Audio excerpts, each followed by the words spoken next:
요한일서 1장 7절에 나오고 있습니다. 그가 빛 가운데 계신 것 같이 우리도 빛 가운데 행하면 우리가 서로 사귐이 있고 그 아들 예수의 피가 우리를 모든 죄에서 깨끗하게 하실 것이요. 자, 예수의 피가 어떤 죄에서도 다 깨끗하게 하실 것이요. 꼭 그런 믿음이 들어가시기 바랍니다. 만일 우리가 오늘도 우리들의 죄를 자백하면 그는 미쁘시고 의로우사 우리 죄를 사하여 주시고 우리를 모든 불의에서 깨끗하게 하실 것이요. 모든 불의에서 우리를 깨끗하게 해주시는 사랑.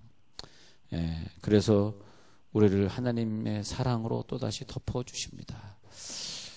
자, 우리들의 죄는 진홍빛 같다, 주홍빛 같다 그렇게 얘기할 때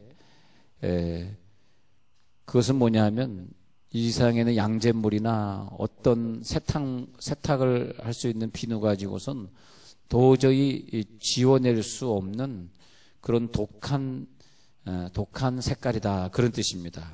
그래서 우리들의 죄는 그냥 나만의 죄가 아니라 인류의 역사상 열조 속에서 계속해서 내려왔는데 그것이 아담 때부터 오랜 세월 동안 축적이 되고 또 유전되어 와가지고 우리가 가진 거죠. 그러니까 우리의 자손들은 사실 더 누적된 죄를 갖게 되어 있습니다.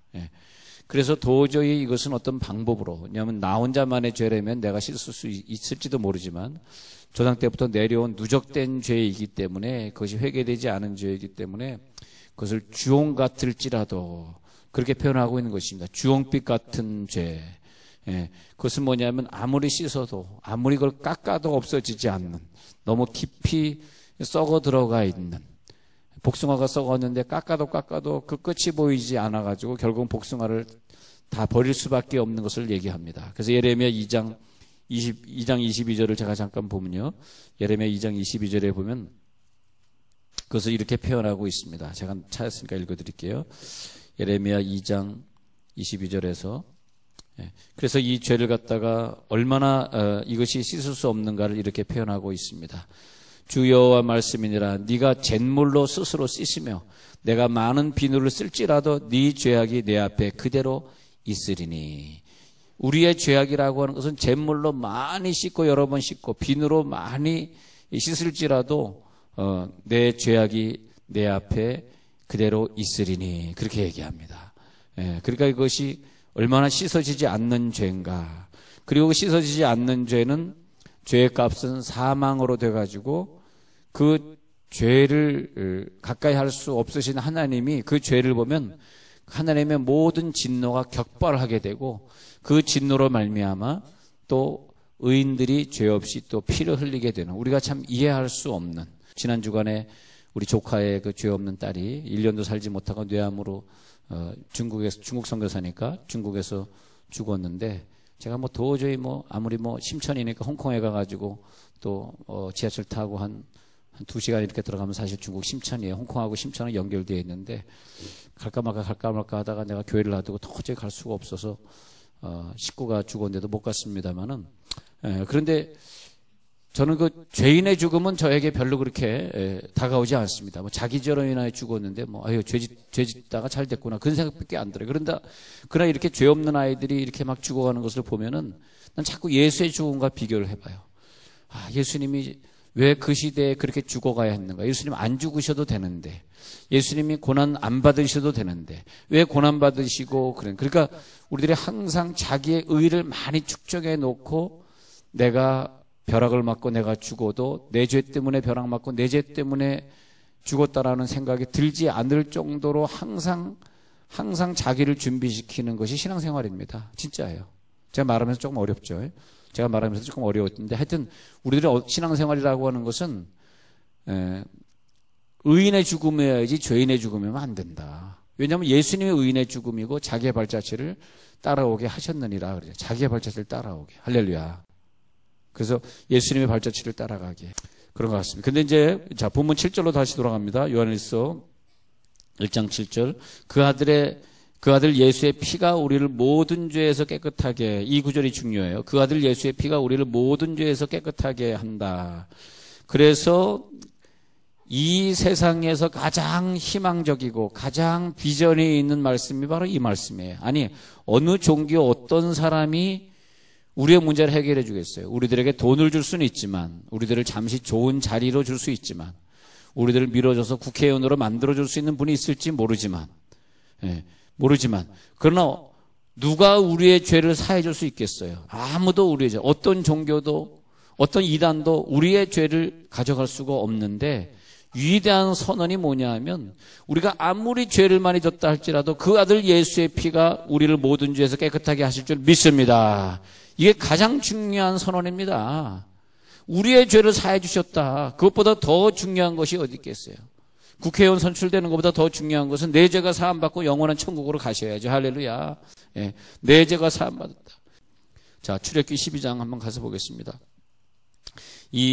우리들 인간의 힘으로는 도저히 씻을 수 없는 죄를 위해서 예수님이 피 흘려 죽으신 그런 주간에 출애굽기 12장의 사건을 교훈으로 보여주십니다. 그래서 12장 1절에 보면 이렇게 말해요. 여호와께서 애굽 땅에서 모세와 아론에게 일러 말씀하시되 이달을 너희에게 달의 시작 곧 해 첫 달이 되게 하고 너희는 이스라엘 온 회중에게 말하여 이르라 이달 열흘에 너희 각자가 어린 양을 취할지니 각 가족대로 그 식구를 위하여 어린 양을 취하되 그 어린 양에 대하여 식구가 너무 적으면 그 집의 이웃과 함께 수를 따라서 하나를 취하며 각 사람이 먹을 수 있는 분량에 따라서 너희 어린 양을 계산할 것이며 너희 어린 양은 흠없고 1년 된 수컷으로 하되 양이나 염소 중에서 취하고 이달 열 나흘 니산월이죠. 니산월 열 나흘 날까지 간직하였다가 해질 때 이스라엘 회중이 그 양을 잡고 그 피를 양을 먹을 집 좌우문설주와 임방에 바르고 그 밤에 그 고기를 불에 구워 무교본과 쓴 나무로 이래가지고 말이에요.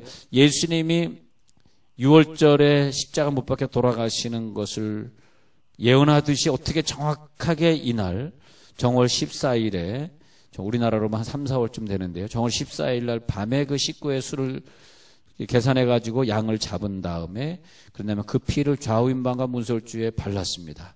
그래서 어떠한 죄를 지은 사람이 그 안에 있다 할지라도 심지어는 그 안에 애굽 사람이 있다 할지라도 그 십계인가 그 영화에 보니까 애굽 사람인데 믿음이 있는 사람이 이스라엘 사람과 친하게 지내다가 이스라엘 사람이 애굽 사람에게 너 오늘 밤에 죽어 우리 집에 와서 뭐 몰래 했다가 애굽 사람이 그 집에 놀러 왔다가 그 애굽 사람의 식구들은 위기를 모면했습니다.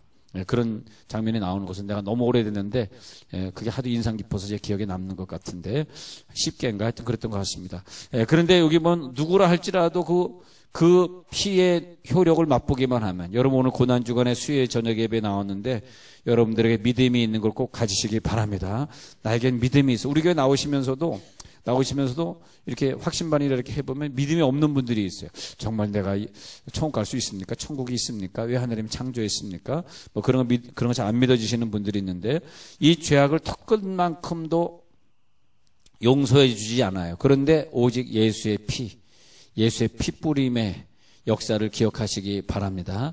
그래서 하나님의 심판은 우리가 뭐 천금을 낸다 그래서 우리가 어떤 뭐 예배 숫자를 채운다 그래서 그런 것이 아니고 예수의 피를 보고 넘어가시겠다고 오늘 출애굽기 12장에서 약속하고 계시는 것입니다.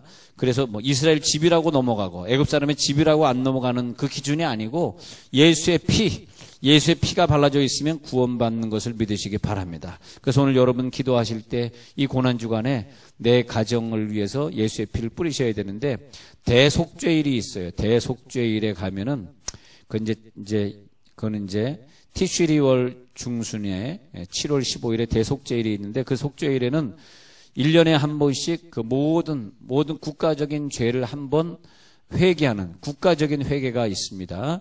그때 뽑힌 대제사장이 그때 한번 이제 그 지성소 안으로 들어가는데 그때는 모든 국민이 다 죄를 씻어야 되는데 다 죄를 씻는 것이 아니라 대제사장이 혼자 들어가서 대신 이 사람들 대표하는 거예요. 대표해서 대신 들어가도 그 지성소 안에 들어가지 않은 모든 사람들의 죄가 다 속죄돼요.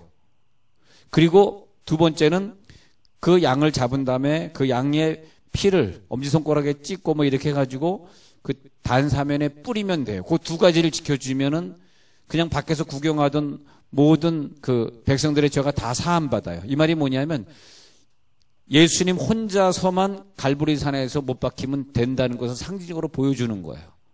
나는 죄가 있지만 대제사장의 대신 그 대속죄일에 가서 대신 속죄지면 밖에서 구경하다가 살아서 나오시면 야, 내가 사함 받았다 이렇게 된단 말이에요. 우리가 별로 한 것도 없는데 예수님이 2000년 전에 대신 어린 양이 되어서 갈보리 산에서 죽어주신 것, 그것 때문에 우리의 죄가 사해진 것을 믿으시기 바랍니다. 그 굉장히 중요한 사건이에요. 그리고 예수님의 마지막엔 정말 그 남은 피까지 뽑기 위해서 심장에 그 심장을 찔러서, 제가 그 번제를 얘기할 때 소와 양이나 염소를 잡으면 피 한 방울도 남아있으면 안 된다 그러는데 참 이상해요. 피가 남아있으면 몸부림을 칩니다, 동물들이. 근데 피가 다 빠지면 그 다음에 아무리 목이 잘려도 피가 있는 동안은 움직여요. 근데 피를 다 뽑으면은 그 다음에 완전히 이제 움직이지 않게 되죠. 그러니까 피가 한 방울이라도 남으면은 속죄가 안 돼요. 피가 한 방울이라도 남지 않도록 대야에다가 그 피를 갖다 다 받은 다음에 그 피를 뿌려야 되는데, 근데 예수님의 손과 발 채찍질 해가지고 피가 남아있으니까 로마 병정이 아주 중요한 일을 하게 되죠. 예수의 염통을 찌르게 되죠. 그때 그냥 로마 병정의 옷에 그냥 그냥 그 피가 뿌려지게 되는데, 그 피뿌림의 역사를 보여주고 있습니다. 그래서 유월절 어린 양 십자가 희생이 되셨느니라. 고린도전서 5장 7절에 유월절 양 곧 그리스도께서 희생이 되셨느니라. 그래가지고 고린도전서 5장 7절에서는 그 유월절 양이 누구냐? 이제 어린 양이다. 그렇게 말하고 있는 것입니다. 그래서 유월절 양, 애굽 땅에서 멸망당할 수밖에 없었던 그런 사람들을 위해서 예수님의 피가 뿌려진, 유월절 어린 양에 뿌려졌듯이 오늘 이 시대를 위해서 예수님의 피가 뿌려진. 자, 로마서 6장 23절로 넘어갔습니다. 로마서 6장 23절 9절에 보면은 죄의 싹은 사망이야. 죄의 값은 사망이다 그랬습니다. 죄의 값은 사망이기 때문에 우리들이 엄청난 것을 갖다가 사실은 이 죄의 값으로 지불해야 돼요. 여러분, 이거 돈으로 따지면은 어마어마한 돈입니다, 사실은요. 우리가 천국을 돈 주고 산다 그러면 얼마나 사겠어요? 그 다음에 제가 이 말씀 드린 것은 예수님의 그 피값은 돈으로 계산할 수 없다는 얘기를 하려고 한 것이에요. 10번일 때 장가볼 건 여러분들 믿는 대로 하면 되는 것이고, 그건 돈으로 계산할 수 없는, 우리가 예수님을 받을 때 1원이라도 줬냐 이거예요. 그러니까 그 값어치라고 하는 것은 1000억, 2000억짜리가 아니라는 거죠. 할렐루야. 값없이 받았다는 것은 무한대의 값어치가 있다는 뜻입니다, 그게. 100억 이하라는 뜻이 아니에요, 예수님의 몸값이. 꼭 기억하시기 바랍니다. 제가 시편 49편 7절 또 읽으려고 합니다. 시편에 가서 49편 7절 가겠습니다. 그래서 오늘 이 구절이 은혜가 되시길 바라고요. 시편에 가서 49편 7절 제가 읽으려고 합니다. 아무도 자기의 형제를 구원하지 못하며 그를 위한 속전을 하나님께 바치지도 못할 것은 그들의 생명을 속량하는 값이 너무 엄청나서 영원히 마련하지 못할 것임이니라. 잘 적어 놓으세요. 시편 49편 7절 8절에 아무도 자기의 형제든 누구든 자기 옆 사람이든 그 시대 사람이든 이순신 세종대왕도 절대로 구원할 수 없는 것은 그를 위한 속전을 하나님께 바친다 할지라도 이 세상의 모든 금을 다 갖다 바쳐도 그 속전의 값을 대속할 수가 없대요. 49편 8절. 그들의 생명을 속량하는 값이 너무너무 엄청나서 영원히 살면서 돈을 모아도 다 마련하지 못할. 그래서 그 우리의 육체의 값은 온 세상 지구보다, 온 천하보다 귀하다. 여러분, 한 생명을 구원하는 것은요, 온 천하의 우주의 값보다 더 귀한 걸 믿으시기 바랍니다. 그러니까 천하의 생명을 구원하러 다니는 사람, 예수의 피를 저들에게 뿌려주고 예수의 피가 당신을 구원했으니 당신이 예수 믿고 천국 가세요, 지옥 가지 말고 영원한 천국으로 가세요 하고 그를 붙들고 예수를 영접시키는 사람이 있다면 그는 천하를 얻은 것입니다. 할렐루야. 영원히 있어도 그 값을 다 갖지 못하니 하나님이 네가 제일 부자다, 너는 3명 구원했으니까 천하 셋을 네가 가진 것이야, 지구 셋에 대한 값어치를 내가 가졌잖아. 할렐루야. 최고 부자 아닙니까? 여러분, 결혼해서 내 남편 구원시켰으면 그 사람은 정말 천하를 가진 사람이에요. 실제로 주머니에는 개코도 없지만 천하를 구원하는 거예요. 눈에 보이는 게 중요해? 눈에 안 보이는 게 더 중요하지. 할렐루야. 그렇잖아요. 절대 우리 사람을 구속할 수가 없다. 시편 49편 7절 8절은 꼭 빨간 줄 쳐놓고 늘 묵상하시기 바랍니다. 그래서 디모데전서 2장 6절에 가서 보면은 디모데전서 2장 6절에서 그래서 이 말씀이 나오는 거예요. 디모데전서에 제가 읽어드립니다. 디모데전서가 왜 안 나오지? 디모데전서 2장 6절 누가 찾았으면 한번 읽어보세요. 디모데전서 2장 6절.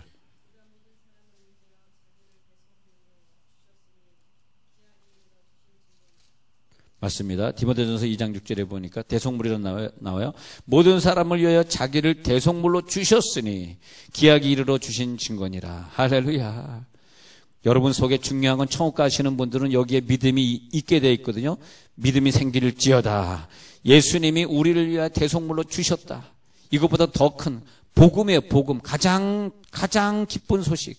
가장 큰 복음. 가장 큰 복음. 바로 이것을 가져가시기 바랍니다. 우리들의 생명의 속전이다. 속전. 베드로전서 1장 18절 19절에서는 베드로전서 1장 18절 19절에서는 너희가 알거니와 너희 조상의 유전된 망령된 행실에서 우리를 구원한 것은 은이나 금으로 없어질 것이 아니라 그랬어요. 오직 흠없고 점없는 어린 양 같은 그리스도의 보배로운 피로 된 것이라. 그러니까 우리가 은이나 금이나 없어질 것으로 구원한 것이 아니다. 그러니까 돈 주고 구원을 살 생각하지 마시고, 구원을 받았다고 돈으로 바꿀 생각도 하지 마시고, 내 딸이 돈보다 귀한 딸을 키우듯이 그걸 돈으로 계산할 수 있겠어요? 오늘 생명을 잃은 아들, 딸을 생명을 기른 그 엄마가 1억을 보상한들, 2억을 보상한들, 100억을 보상한들 그의 마음에 슬픔이 없어질 수 있겠어요? 그렇잖아요. 그걸 보여주는 것입니다. 속전, 예수님의 속전은 돈으로 계산할 수 없는 것이다. 오직 흠없고 점없는 어린 양의 피로 된 것이니 하면서 보여주는 것이 호세아 선지자가 자기 아내 고멜이 이제 직업이 창녀였지 않습니까? 거기다가 또 굴에 팔려가가지고 버림을 당했을 때 또 속전을 지불하고 사오고 또 속전을 지불하고 사오는 것처럼 예수님의 속전을 지불해가지고 우리가 죄악의 구렁텅이에 있을 때 또 빼내주시고 또 빼내주시고 이 믿음이 들어가기를 바랍니다.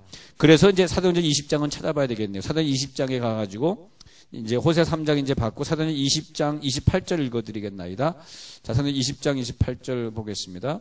20장 28절도 이것도 중요한 거니까 우리 교회와 관계된 거니까 20장 28절에서 여러분은 자기를 위하여 또는 온 양떼를 위하여 삼가라. 성령이 그들 가운데 여러분을 감독자로 삼고 하나님이 뭐로 사신 교회? 자기 피로 사신 교회를 보살피게 하셨느니라. 목자님들이요, 오늘 제 수협에 마치면 목자 회의가 있을 텐데 자기 피로 사신 교회를 교회는 뭐예요? 두세 사람이 내 이름으로 모인 곳이 교회가 되었습니다. 그 두 사람을 갖다가 나에게 맡겨줬다. 내 멘토리를 내게 맡겨줘가지고 내가 바나바 돼서 그 사람을 섬기게 했다. 다 교회입니다. 교회. 개개인이 다 교회예요. 자기 피로 사신 교인들을, 교회를 보살피게 했다. 누구 피로? 예수님 피로 이제 사신 다음에 우리들에게 맡겨주셨어요.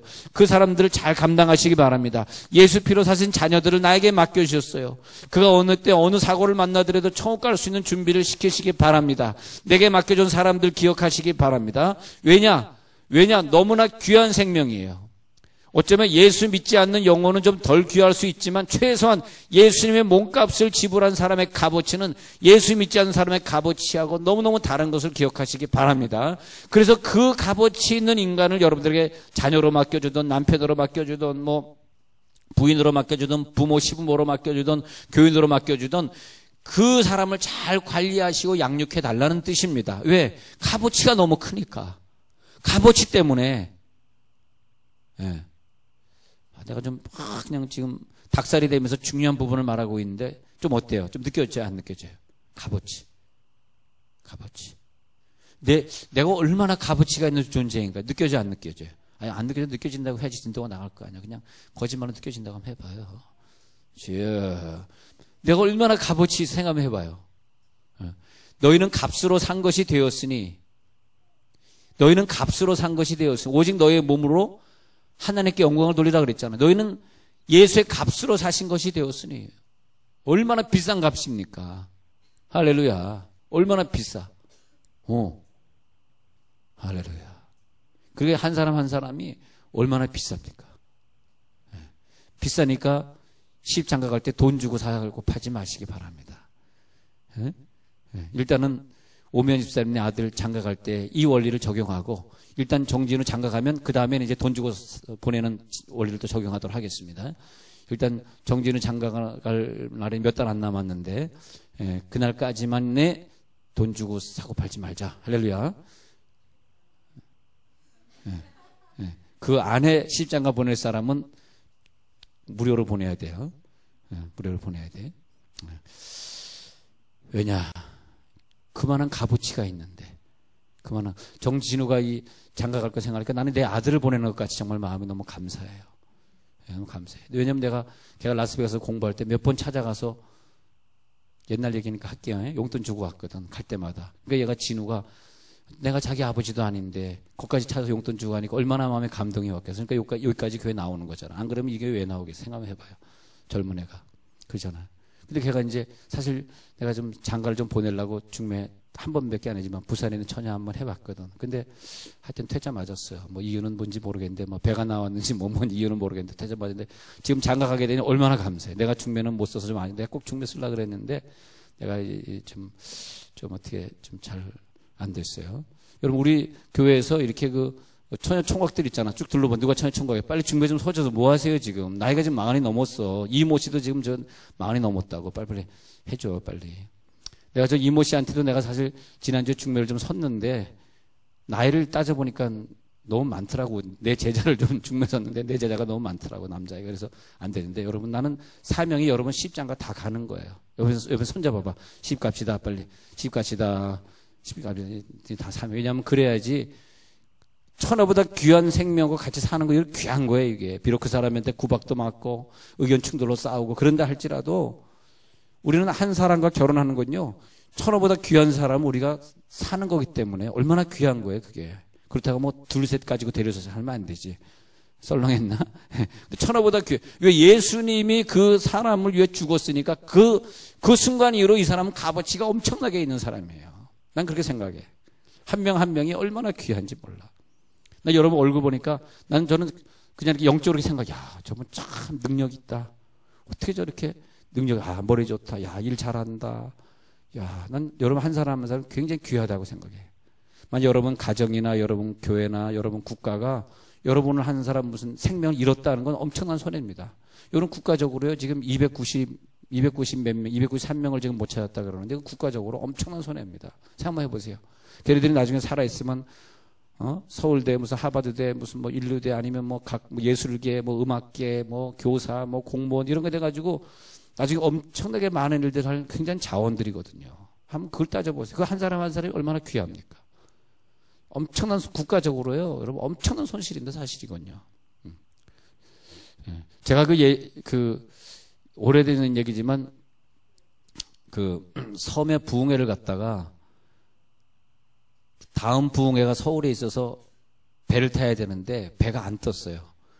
그래서 너무 급해가지고 헬리콥터를 좀 불러달라 그랬더니 헬리콥터가 뭐 너무 태풍이 세서 못 나가서 결국은 그 다음 부흥회를 못 했는데 그 섬에 갇혀 있었는데 그때 왜 그랬냐 하니까 바로 그 전달에 큰 사고가 페리어가 크게 사고 난 적이 있었습니다. 그래서 국토부하고 해양부하고 안행부에서 그 배를 안개나 비가 왔을 때는 배를 못 띄우게 한 적이 그때가 지금부터 한 오래된 얘기예요. 오래된 얘기. 내가 섬에 갇혀 있을 때가. 근데 지금 저 안개인데도 배가 뜬 것을 나는 생각하면서 아니 그때 그 사건을 갖다가 잊어버렸나 우리가. 그때는 내가 배가 안 뜰 때 그때가 안개인가 바람이 많이 불고 그래서 안 뜨는데 참 안타까운 생각이 듭니다. 하여튼요, 이제 우리 끝날 시간이 되었기 때문에 그런데 히브리서 9장 22절에 피 흘림이 없은즉 사함이 없다 그랬습니다. 그래서 우리가 이렇게 귀한 생명이 되고 또 우리 식구들 귀한 생명을 우리가 소유하게 된 것은 여러분의 자녀들 한 사람 한 사람이 얼마나 귀한 생명인가. 그래서 피 흘림이 없은즉 사함이 없다. 우리가 용서받은 자인 걸 기억하시고 이 고난주간에 예수의 피를 마음껏 뿌려주시기 바랍니다. 그리고 특히 이번 이런 사건을 통해서 우리의 자녀나 우리의 식구가 안전하다는 걸 확인하셨으면 정말 감사하면서 기도하는 자세가 필요하고요. 늘 식구들의 안전을 위해서 매일매일 기도하는 사람이 되어주셔야 된다는 걸 저는 분명히 말씀드립니다. 하나님 우리를 더 기도시키는 것이기 때문에 이 사건은 내 사건이 아니지. 그런 부모가 되시면 안 돼요. 그건 좋은 것이 아닙니다.